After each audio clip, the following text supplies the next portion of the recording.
I'll be honest, my knowledge of the MCU and its goings-on since Endgame has been spotty at best. I've seen a couple of the movies, I've watched a couple of the shows, but by and large, the sharp drop in quality since Tony Stark snapped his fingers has been enough for me to give Marvel a wide berth. Don't get me wrong, I wasn't expecting Oscar-winning material here, but once those stupid goats started bleeding in Thor: Love and Thunder, I knew we were on a backslide, which is why I was so surprised by the trailers for Thunderbolts. There was an earnestness to them that had gone missing from the MCU, a flavor that had long since faded away. So, when this motley crew of side characters and villains finally got the chance to strut their stuff on the big screen, I decided to give them a chance and see what they've got. Oh, and real quick, spoilers ahead. You've been warned.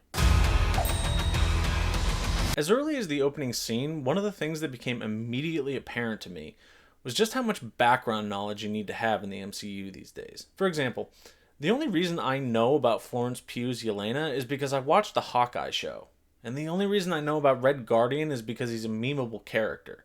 I didn't watch the Black Widow movie. Add to that the fact that John Walker came out of a poorly received TV show and Ghost hasn't been on screen since 2018, and suddenly 5 out of your 6 main characters have almost none of the brand recognition you'd need to make a team-up movie like this work. That's some seriously dangerous territory to be in. I say all of that so you'll understand where I'm coming from when I say that I was pleasantly surprised by how much I enjoyed this movie.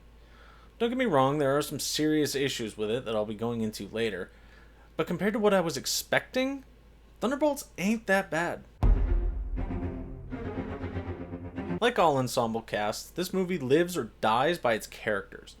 And while I might not know everyone that's involved like I knew Iron Man or Thor, the chemistry between the actors was such that it kept me rooting for them when I should have just been shrugging my shoulders. Like, it's really good. Florence Pugh, wonderful actress that she is the heart and soul of this movie.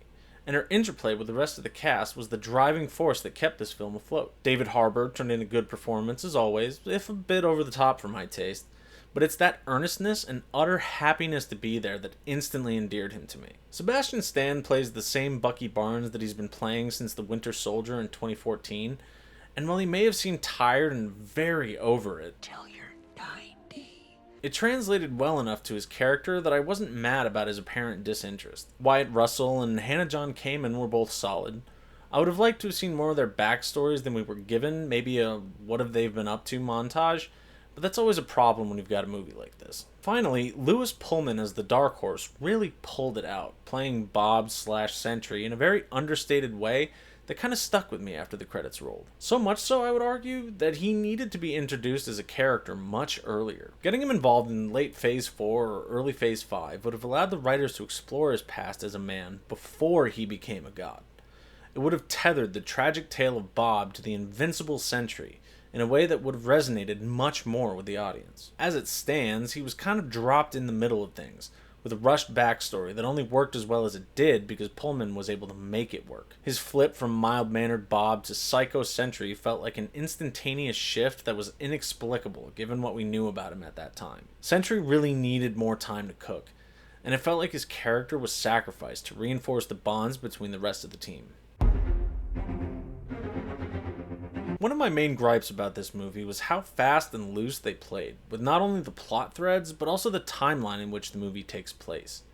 More than once I had to turn to my wife for confirmation that yes, it's all taking place sequentially. For example, Bucky and Valentina De Fontaine, played by a wonderfully scene-chewing Julia Louis-Dreyfus, are at a party in Washington, D.C., while the Thunderbolts are at a black site, ostensibly somewhere in the American Southwest. The plot plots, and suddenly, in the same night mind you, De Fontaine is also at the black site. More plot, and we reach the next morning, whereupon Red Guardian has also reached that area of the country, having driven a limo, which we're shown doesn't go more than 60 miles an hour from DC as well. Then Bucky shows up, having driven a motorcycle from DC, and the whole team is now together. Like, I'm not expecting a legitimate one-to-one timeline with the real world here, but it's very jarring when you think about the logistics of that whole situation. These people have got to be moving at roughly the speed of sound to get where they're going so fast. And speaking of speed, that brings me to my next issue. The various plot threads of this movie are all constantly stop-starting to get the characters where they need to be. To show you what I'm talking about, let's take a quick look at Captain America Civil War. In that movie, after Bucky gets captured, a series of events all take place simultaneously. Bucky is sent to an isolation cell to be interviewed by a psychiatrist. Zemo infiltrates the facility to get to him.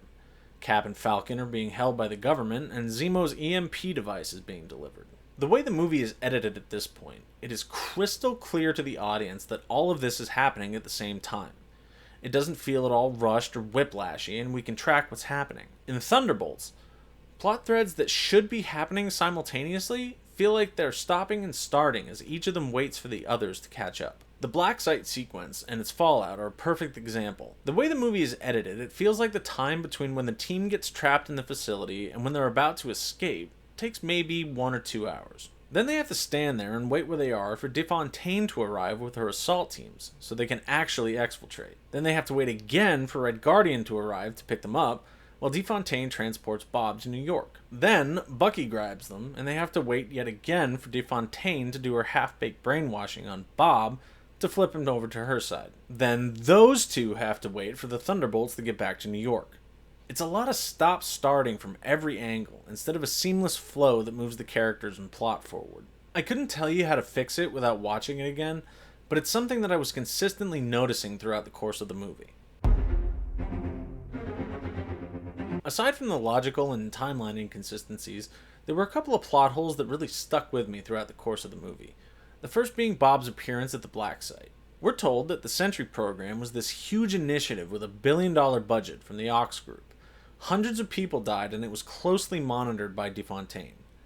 The fact that she didn't know Bob existed was impossible to me, especially given the fact that he survived the process, the very vaguely described process. Not only that he survived, but he was the sole survivor.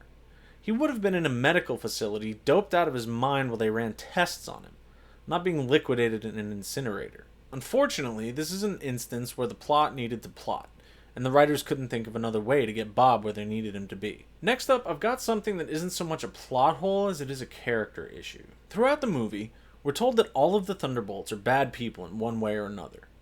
While this may be true, given our working knowledge of the characters beyond this movie, with the exception of Yelena, we aren't shown anything that would indicate it. Take Walker, for example.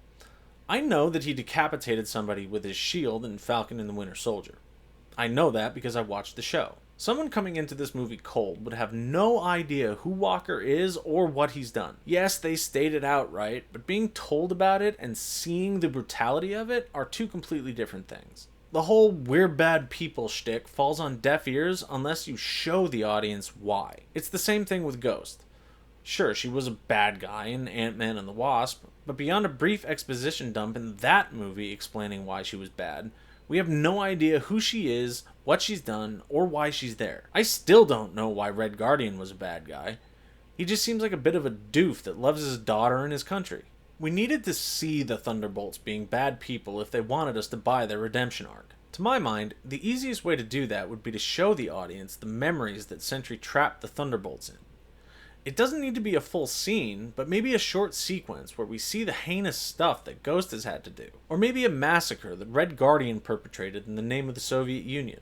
Something to show us that yes, these are the bad guys. Because unfortunately, right now, I don't get bad guys. I get lovable misfits. On the whole, Thunderbolts was an enjoyable experience, and I'm prepared to pay it the highest compliment one can give to the MCU these days. Yeah, I'd see it again. I wouldn't pay to see it again, but I'll definitely watch it when it hits streaming in a month or two. It's a low bar to hit, unfortunately, but it's definitely a step in the right direction. Anyway, that's all I've got for you this time, so if you could do me a favor and hit the like and subscribe buttons, I'd really appreciate it. Every little bit helps. Also, go ahead and check out the other videos on my channel, or hit up my website to see my blog, or maybe buy one of my books on Amazon. I actually just released one last week. Thanks very much for watching, and I'll see you on the next one.